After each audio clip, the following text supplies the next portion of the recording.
Hey everyone, and welcome to Console Crew. This week we're talking about the fact that the PlayStation Vita lives, it's the Switch's 4th anniversary, and we'll be talking about some game called Old Rings. Something. I don't know, it'll come back to me. Joining me, as always, we've got Xbox expert Jordan Ramey. Yo. And PlayStation Pro Timur Hussein. I doubt you could even imagine it leaking on like a postage stamp size video with blurry textures and artifacting. I know. Maybe workshop that one, Tam, Yeah. before using it again. That's true. Yeah, of course we're going to be talking about the Elden Ring leaks. We're not going to show them because that sucks. It would make Miyazaki sad, and if anyone makes Miyazaki sad, I will kill them. Wow. Okay, well, Oh my god. I hope this doesn't get used in a trial. Okay, let's kick off with Elden Ring. And the fact is, leaks suck for everyone. Jordan, what happened? Yeah, leaks are the... Sorry, the way I phrased that made it sound like you did it. I was like, Why- Jordan, why did you what leak this, happened? Jordan? Why did you leak this? Look, I just wanted Tam to be happy and to see what Elden Ring looked like, and so I was like, oh, you know, maybe Not like leak. this. Not like this. But yeah, Elden Ring got into the news recently because a few reputable sources were hinting at the fact that maybe we're going to get a Microsoft Xbox event this month in March. Later, maybe March 23rd. Nothing really confirmed. No one knows. And then an Xbox exec just came on and was like, no, we're not going to show Elden Ring off at any upcoming event. We have stuff in the works. Nothing on par with like an announcement for Elden Ring, which made people sad, and then kind of to like make people feel even worse. Following that, someone leaked a very, very poor recording of what looks to be a gameplay reveal trailer for Elden Ring. I mean, it looks like a Dark Souls game in an open world, so I'm inclined to believe that it's Elden Ring. It's the Bandai Namco EE watermark for me. It's very clear where that came from. Probably someone just recorded it off screen to look cool and sent it to his friends, who sent it to more friends, and that's how it spiraled.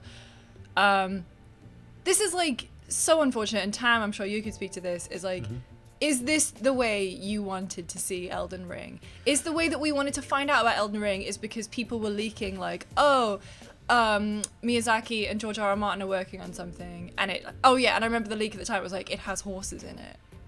Yeah, no, this is not how most people want to see it, mainly because often, like as is the case here, you get a very compromised look at what it is. Like, there's been efforts to, and there is a video of it, we won't link it or anything, or someone has scaled it up to 720p, and you can get a really crisp version of those videos, or that video. It's like a minute or two long, and yeah, you can make out that it looks like a game that From Software would make, but the audio is rubbish. There's no details you can see. You can make out there's a dragon, but you can't really see that there's a dragon on it. I think the bigger issue is it's probably not representative of what Elden Ring currently looks like.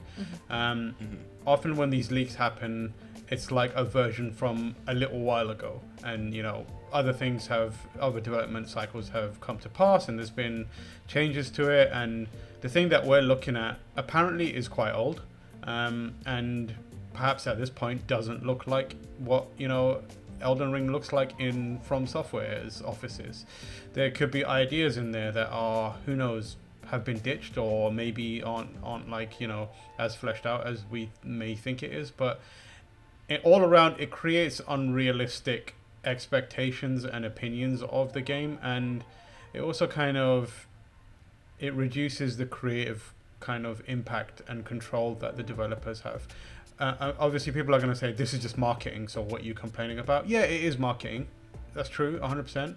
But marketing also serves a purpose. Like, I wanted to be hyped about this, and the way I got hyped about it would have been through a trailer, which, yeah, is marketing. But all the trailers that you hold dear for games that you hold dear, and all the trailers that you got excited about for games, that's marketing. Like, and there's also kind of that line of thought where it's like, well, they should have released something earlier, and it's clearly ready to be shown, so why didn't they just release it? Which is just it's just a moronic line of thinking. Like, that's that's ridiculous and a stupid thing to say. Like, it doesn't. You're not entitled to a trailer. You're not entitled to anything.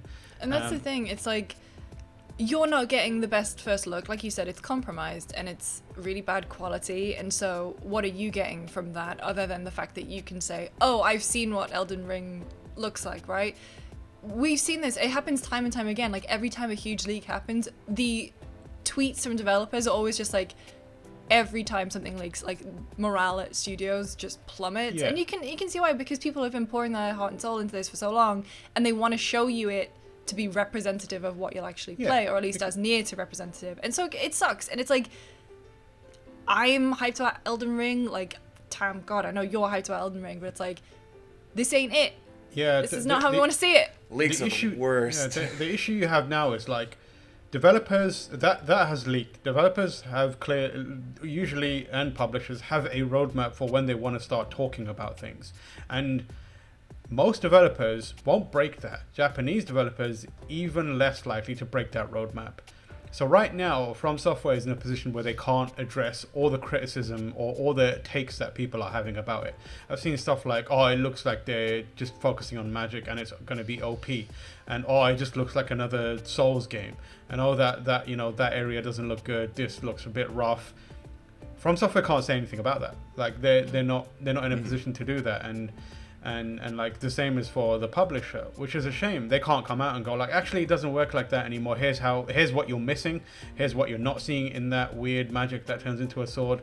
Actually, we've done 3 passes and this looks way different now. It looks amazing on the screen. Or it looks like we've removed this thing. They can't address any of that, and they just have to kind of sit there and take it. And that happens with all leaks. And that's just a shame. Like, that sucks. There's no real benefit to having this postage stamp sized, gross looking video footage of it available, other than, like Lucy said, you can say you've seen it. But what have you seen? You've seen an old bit of work for a game that you should have been excited about. But now, like, I'm still excited about it, but I would have loved to have had a big trailer that we could, like, dissect and do features on, and maybe even reach out to From Software and talk about and kind of pull apart. But we don't have that now. We've got this shite trailer, and now when you Google it, you search Elden Ring, you just get loads of videos of people going reacting to trailer, and it's just like, no one wants to see that shit, man. This week marked the 4th anniversary of the Nintendo Switch and Breath of the Wild, which means that obviously this is the time that I'm actually going to try and get into Breath of the Wild, because I shamefully dropped off it the first time I tried to play back in 2017.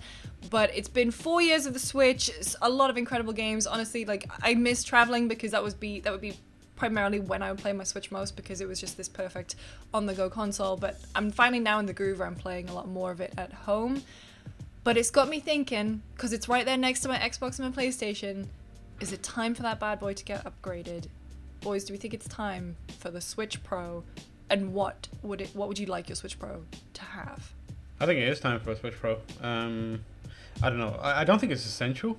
Mm-hmm. Kind of like Nintendo has proved that they can make the most of hardware that isn't, like, you know, overly powerful or like on the same level as their console platforms and manufacturers. But I think it would be nice to have a high-end version of it. We've got a Switch Lite. It would just be good to kind of round it out and have this kind of, hey, if you play on this version of the console, you'll get, you know, 4K graphics or whatever it may be. I would love to see that happen, and I think it would be a good time to also maybe put an end to the Joy-Con drift and kind of refresh the kind of the controller for that console and make sure that of miracles, Tam, and possibilities. Yeah, I mean, like, it is a good opportunity. I would love to do that. There's so many games that I would love. Like, I'm also playing Breath of the Wild now for the first time. Not for the first time. I tried many times before, but got distracted. And like, each time, like, it looks nice, but I'm just like, I'd love it to see every now and then there's a hitch, and I'm like, Yeah, in particularly like heavy, you know, especially if you use bombs or if there's a lot of water or something, it definitely hitches, and it definitely. If you play Breath of the Wild the way Max plays Breath of the Wild, it hitches. Yeah, it's a lot, and it doesn't happen often enough to ruin the experience. But I would love to have a high end version of the Switch that I can see like more vibrancy and there's less of those stutters now and then. Most other games that I play on there are absolutely fine, like loads of Hades, no issues there. Played loads of like even Dark Souls I've played on there, and it's great.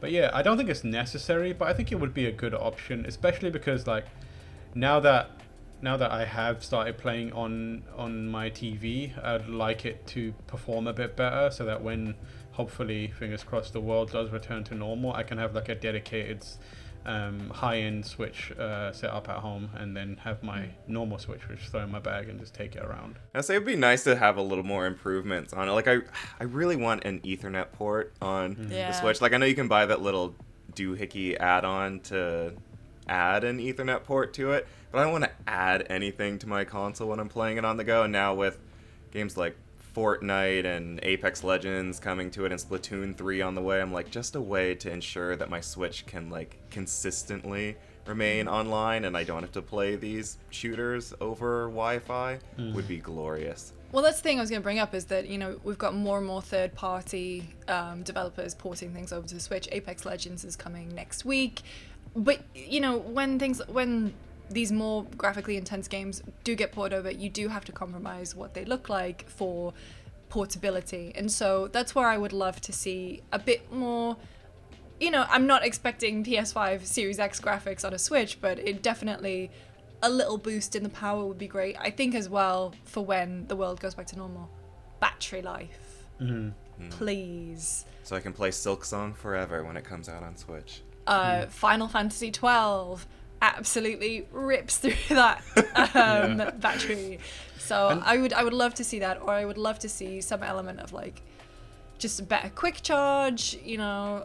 Yeah, I think there's also like last gen games that are available on the Switch that are there, but you're like, it's a novelty because they like have taken a hit, like The Witcher 3. Like, I was gonna say, literally, I was looking at my Switch the other day and I was like, why did I buy The Witcher 3 on this? Yeah, it runs on there for sure, but you look at it and you're like, oh, yeah, you can see how they got this to run, and I'm kind of like dissuaded from playing it, whereas an upgraded, more powerful one, having like a really like on the level of a PlayStation 4 version of The Witcher on the Switch, on a Switch, would be amazing.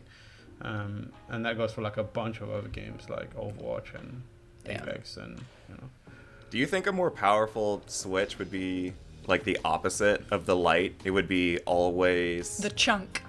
Like, yeah, it would just be a traditional console at that point, just always hooked to your TV, and you could never take it into handheld mode. No, I don't think they would compromise on that. No, I think that's the one thing at where this point. Yeah, I think like we're at a stage where mobile or, you know, handheld hardware through like AMD, Nvidia, that kind of stuff, it's in a position where they can have that power bump. It's just a matter of whether Nintendo wants to do it or not at this stage. We've seen some devices that are small and incredibly powerful, so get on it. But we're not done with handhelds, no, because there is one fabled handheld that is hanging on for dear life. How can you kill what's already dead? You can't. That's the answer. But it's getting a new game, Tam. The Vita lives. The unkillable Vita lives. It's getting a brand new game in 2021, the year of our Lord, Hidetaka Miyazaki. Vita was discontinued in 2019, but now there is a game coming to it, Scourgebringer, which has been out for a while, right? If I remember correctly. Yeah, so that is, if you still have your Vita and you want to play a new game on it, Scourgebringer is coming. So there hasn't been a physical release for the Vita since March 2019, but every now and then it does get like a small title upgrade or like a new release. So Alicia, you've very kindly listed out Gods of Almagest, Habroxia 2, Pachi Pachi on a roll. So it gets some games that literally no one cares about. I'm about to say, I was waiting for you to mention something that I had heard of, and Yeah. I'm like, what is this? Is he casting a spell? Yeah, so there's games that come out, usually low-profile games. There are probably people out there who care about Gods of Almagest because the internet is wild and wacky. I'll get some Gods of Almagest fans sending me a death threat tomorrow. But yeah, it's the 10th anniversary of the Vita in Japan this year. And it's nice to see that it's still kicking. The Vita, still an amazing handheld. I've got mine. I keep it ready. I play Metal Gear on it now and then. It's just full of Dragon Grandpa games. That's Danganronpa for the weebs out there. And yeah, so I guess the question here is like, do you see a future in PlayStation handhelds? For me, I think they've taken all that energy and just gone, we're VR now. Friendship ended with handheld. VR is my new best friend. So I personally don't see it, but I would love a Vita too. It would be cool, but like Nintendo was dominating that game with the 3DS, and now I think just with the Switch, it's just that's their space, and I don't think Xbox or PlayStation, no matter what they do, can try to carve a spot for them in that space. I don't think they'll come out with a new console. However, I do think they will put more resources into, on the Xbox side, xCloud, and on PlayStation, remote play. Which I've been messing around with, which is the stupidest thing because my bed is there, my TV is there. It's like, it's not like I'm going anywhere. But I have like my tablet and I tried out xCloud and remote play on it, and both of them worked really, really well. And so I was like, okay, I could see this working if, like, you know, like my consoles are here and I'm back, you know, if I am ever traveling anywhere.